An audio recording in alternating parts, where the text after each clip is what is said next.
Hi friends, आपका welcome है furious world YouTube channel पे। आज की इस वीडियो में मैं आपको बताने जा रहा हूँ स्टीव जॉब्स की पूरी बायोग्राफी और उन्होंने कैसे अपनी ज़िंदगी में संघर्ष किया। और मेरे ख्याल से बहुत लोगों को ये नहीं पता होगा कि स्टीव जॉब्स कौन थे। ठीक है भाई, तो आज की इस वीडियो में मैं आपको उनके ही बारे में बताने जा रहा हूँ। तो चलिए करते हैं वीडियो को स्टार्ट। स्टीव जॉब्स का जन्म सैन फ्रांसिस्को 1955 में दो यूनिवर्सिटी स्टूडेंट्स को हुआ था, जिनका की नाम है जोने स्क्वेबल एंड सायरन बॉर्न जॉन जनरली। ये दोनों बहुत अनमैरिड थे एक टाइम पर, और जो स्टीवन था वो उन्होंने अडॉप्ट किया था। जो स्टीवन था उसे अडॉप्ट किया गया था पॉल एंड क्लेरा जॉब्स के द्वारा, और वह हमेशा ही उसे रियल पेरेंट्स का दर्जा देते थे। और स्टीवन के फादर पॉल उन्हें इनकरेज करते थे कि नए नए एक्सपेरिमेंट करने के लिए इलेक्ट्रॉनिक्स के उनके अपने गराज में, और ये उन्हें लाइफ लॉन्ग इंटरेस्ट देते थे। इलेक्ट्रॉनिक्स एंड डिज़ाइन उन्हें बहुत पसंद था। और जो जॉब्स थे उन्होंने लोकल स्कूल अटेंड किया था कैलिफोर्निया में, और उन्होंने फिर उसके बाद एनरोल किया रीड कॉलेज पोर्टलैंड ऑरेगॉन में। उनकी एजुकेशन बहुत ही करेक्टराइज्ड की गई थी excellent test results and professionals के द्वारा, और उन्हें बहुत स्ट्रगल करना पड़ा था फॉर्मल एजुकेशन के लिए। और उनके जो टीचर थे वो रिपोर्ट करते थे कि वो टीच हैंडफुल टू टीच करते थे, मतलब कि वो खुद लोगों को सिखाते ही रहते थे। और रीड कॉलेज में उन्होंने कैलीग्राफी की कोर्स की क्लास अटेंड की थी, और उन्होंने बाद में कहा था कि कोर्स था वो जो वो कोर्स कर रहे थे कैलीग्राफी का, वो इंस्ट्रूमेंटल था एप्पल्स मल्टीपल टाइपफेसिस और प्रोपोर्शनली स्पेस्ड फ़ॉन्ट्स। और स्टीव जॉब्स इन इंडिया, और 1974 में जॉब्स थे उन्होंने डैनियल कोटेके के साथ इंडिया में आए, और उन्होंने सर्च किया स्पिरिचुअल एनलाइटमेंट को, और उन्होंने ट्रैवल किया था आश्रम ऑफ नीम करोली बाबा इन कैंची। और उनके बहुत सारे महीने जो इंडिया में बीते थे, उन्होंने इन महीनों में बुद्धिस्ट और ईस्टर्न स्पिरिचुअल फ़िलासफ़ी से बहुत कुछ सीखा, और वह उसके अवेयर हो गए थे। और ये समय वो एक्सपेरिमेंट कर रहे थे फिजिकली ड्रग्स के ऊपर, और उन्होंने बाद में कमेंट किया था कि जो काउंटर कल्चर एक्सपीरियंस है वो इंस्ट्रूमेंटल है, वाइडर पर्सपेक्टिव जो लाइफ की बिजनेस है। उन्होंने कहा था कि जो लाइफ है वो एक बिजनेस है, और वह इस लाइफ को एक बिजनेस की तरह ही जीना पसंद करेंगे।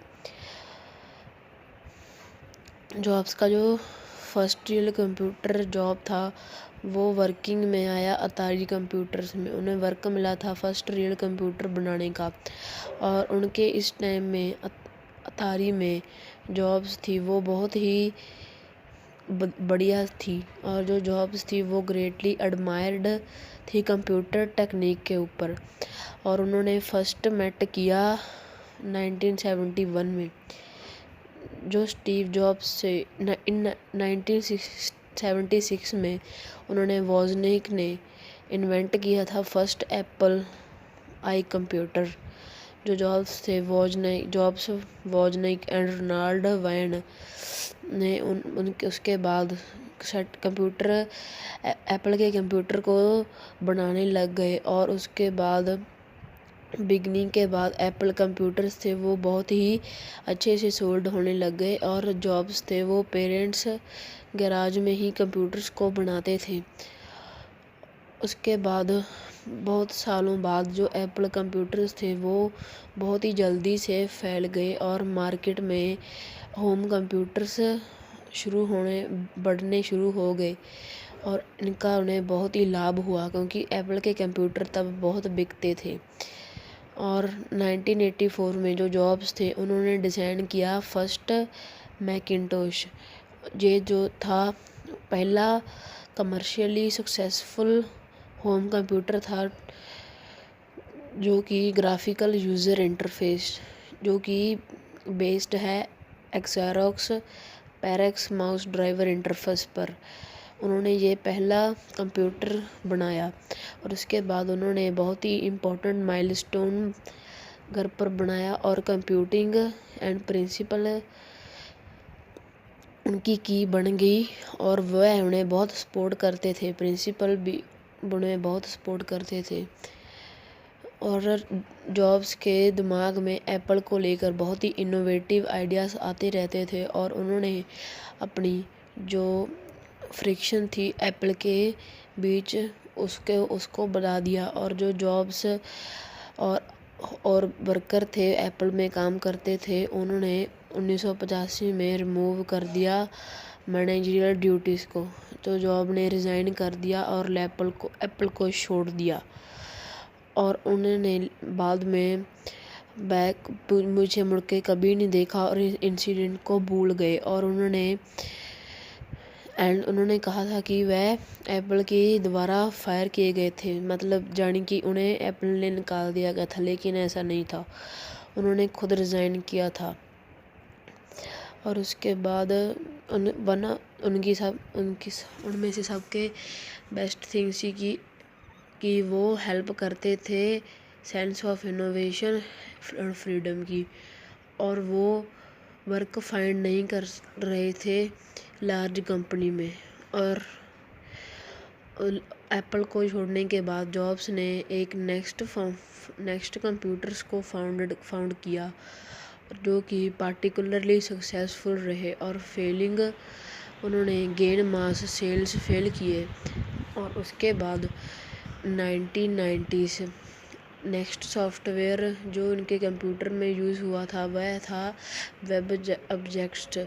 फिर ये वेब ऑब्जेक्ट्स एप्पल स्टोर और आईट्यून्स स्टोर्स में भी उपलब्ध हो गए। और 1996 में एप्पल ने नेक्स्ट बाय किया फॉर $429 मिलियन से स्टीव जॉब्स से।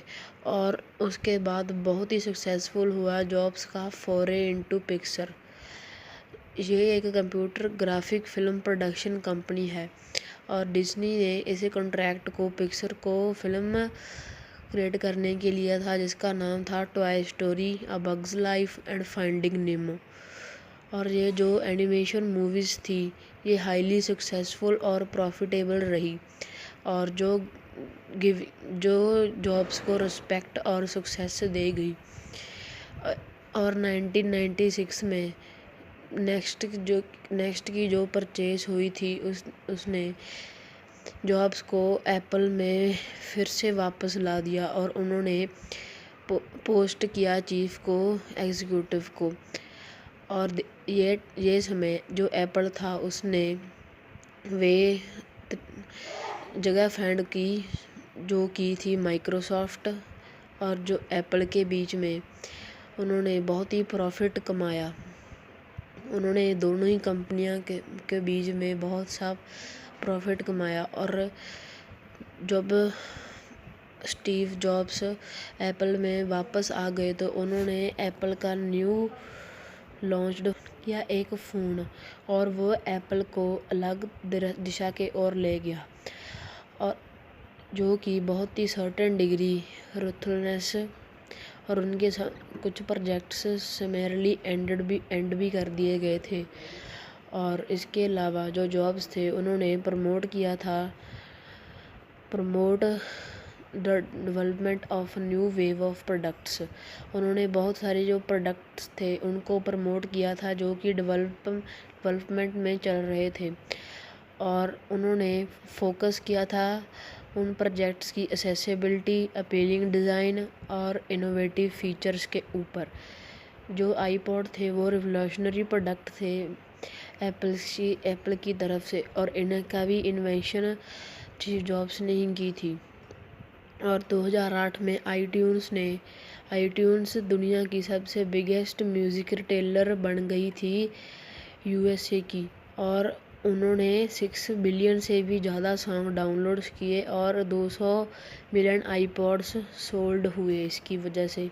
और 2007 में जो एप्पल था सक्सेसफुली एंटर किया मोबाइल फ़ोन मार्केट में अपने आईफोन के ज़रिए।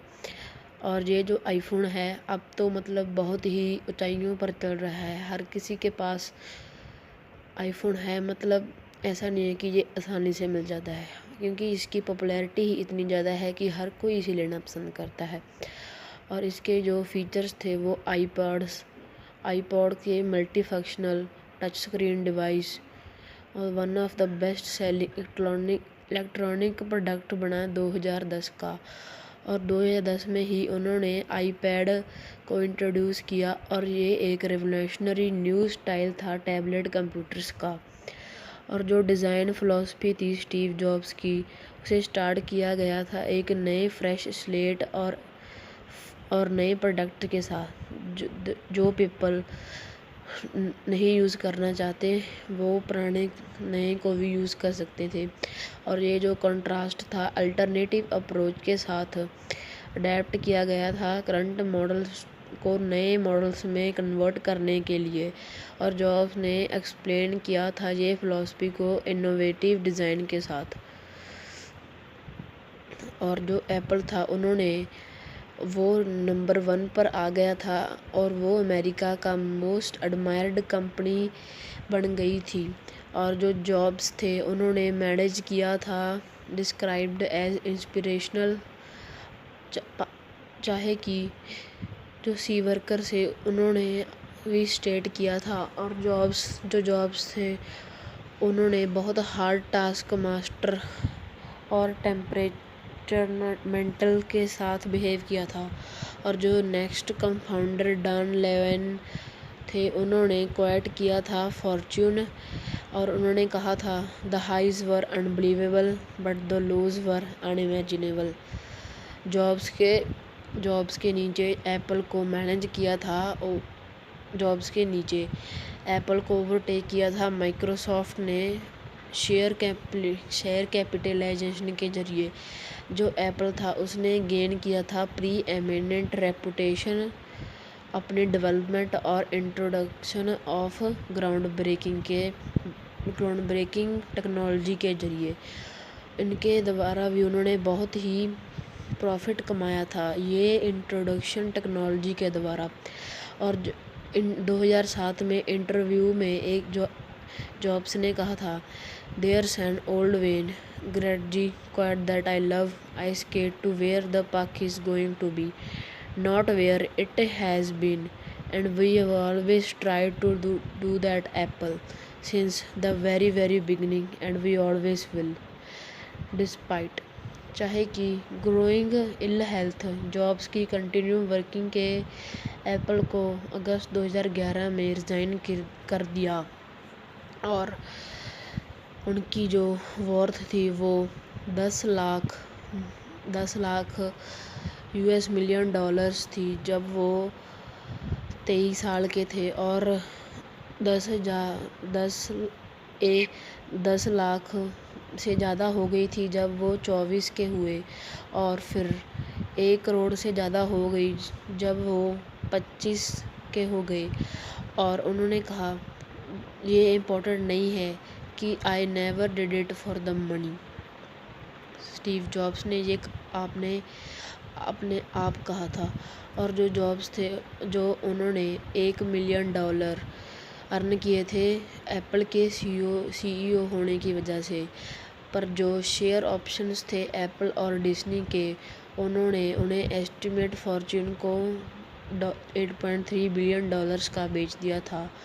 और उनकी जो पर्सनल लाइफ थी और 1991 में उन्होंने लॉरेन पॉवेल को मैरिज किया था। और ये दोनों 3 चिल्ड्रन के साथ पालो अल्टो कैलिफोर्निया में रहने लगे। और 2003 में इन्होंने डायग्नोस्ड पैनक्रेटिक कैंसर हुआ पर उन्होंने कुछ सालों में जॉब ने स्ट्रगल किया और अपने हेल्थ इश्यूज़ को ठीक कर लिया और 2009 में इन्होंने अंडरवेंट लीवर ट्रांसप्लांट भी करवाया, पर 2 साल बाद ही उन्होंने सीरियस हेल्थ प्रॉब्लम्स फिर से आ गई और उन्होंने इंटरमिटेंटली एप्पल को रिज़ाइन कर दिया अगस्त 2011 में।